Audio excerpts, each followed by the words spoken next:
So one of the temporary delusions that we have today is that the Muslims in America are a threat to the security of the United States of America as a community.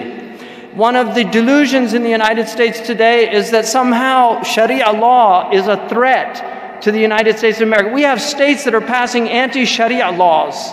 They don't even know what the Sharia is, and they're passing anti-Sharia laws in legislation. $42 million has been spent, according to a study, on the Islamophobic literature and the films and all of these things that have been produced. $42 million. And this is what officially that we know about. There's a lot of money that we don't know about. So when we think of the United States, we have to think of ourselves as part of a story. The Muslims are part of a narrative, and we have been part of this narrative from the beginning. The Muslims were here from the very start. There's evidence that we were probably here before Columbus, and that's a debatable point. But we know that the Muslims have been here for over 500 years. There's ample historical evidence to prove that. We have cities in the United States that were named by Muslims. There are several cities in the United States that were named Medina. We have a city in Indiana that's called Muhammad, the city of Muhammad, Illinois. We have a city in Indiana called Medina, and many of the graveyards have a hand with a finger pointing up, and they have Muslim names on this. And these are Turkish and Arabs that came to that city and founded that city and named it after Medina. We have a city that was first named Mecca, and then they changed it to Medina. So the Muslims have been here, and they have been part of this. We know in this city, there was a beautiful Muslim that was painted by the great painter Peale, who also painted George Washington, Yaro Mahmoud. This man was noted for, he lived in Georgetown, he was a freed slave, he was a Fulani, he was brought to America as a slave, he was a Fulani, and he was noted for chanting his Islamic prayers while walking around Georgetown. And he was such a pleasant person that Peale, who originally planned to paint him in a day, ended up spending several days with him. This is part of American history.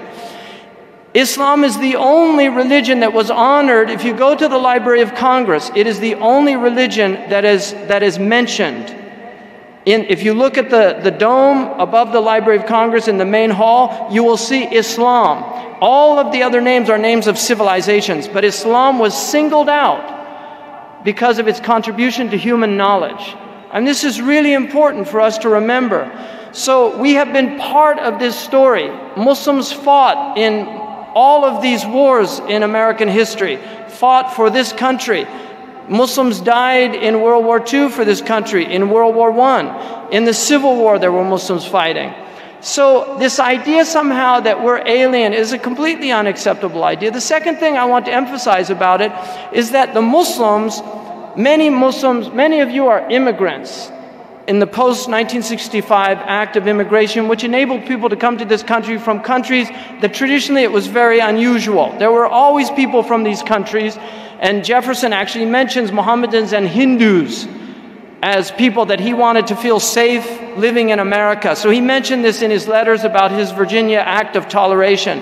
So it's very important to remember that America is a land of immigrants. There is ample evidence even that the original inhabitants of America, the Aboriginals, came from Asia over the Bering. And the Navajo people, their genetic disposition is identical to peoples in Mongolia.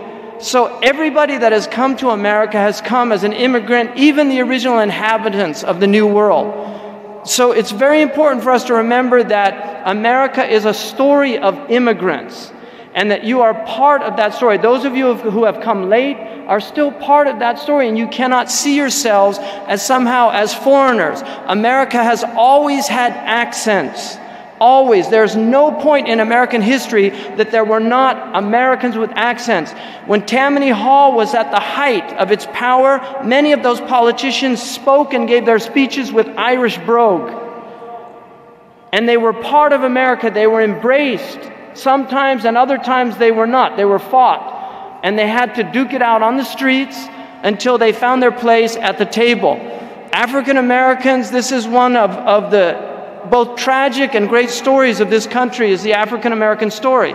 And the Muslims are part of that story because we know that there's ample evidence that 1/5 out of the Muslim population were probably from Muslim background. When Malcolm X made that statement, James Michener, who was an author of historical novels, he wrote Shogun and some other novels. James Michener said that's complete fantasy. Well, Alex Haley, who wrote Roots with Malcolm X, was disturbed by that, just the dismissive. He wrote an article, Michener, saying that this was complete rubbish. Alex Haley was upset by that, and so what he decided to do was actually study the issue. And so he decided to study his own family, and he wrote a book called Roots. And this book became a television series that had a massive impact on the American psyche in the early 70s. What he found out was that his own ancestor, and this is really a type of providential act as far as I'm concerned, his own ancestor, Kunta Kinte, was a Muslim. So Alex Haley, who co-wrote with Malcolm X the autobiography of Malcolm X. He was the one that took all the interviews and he put this piece together. When he studied his own lineage, he found out that he was from a Muslim family in Senegambia. This is an extraordinary aspect. So we have many, many people here who are African Americans who have Muslim ancestors flowing in their blood. Many of the Irish Americans have African American blood also. So my point is, don't see yourselves as aliens here.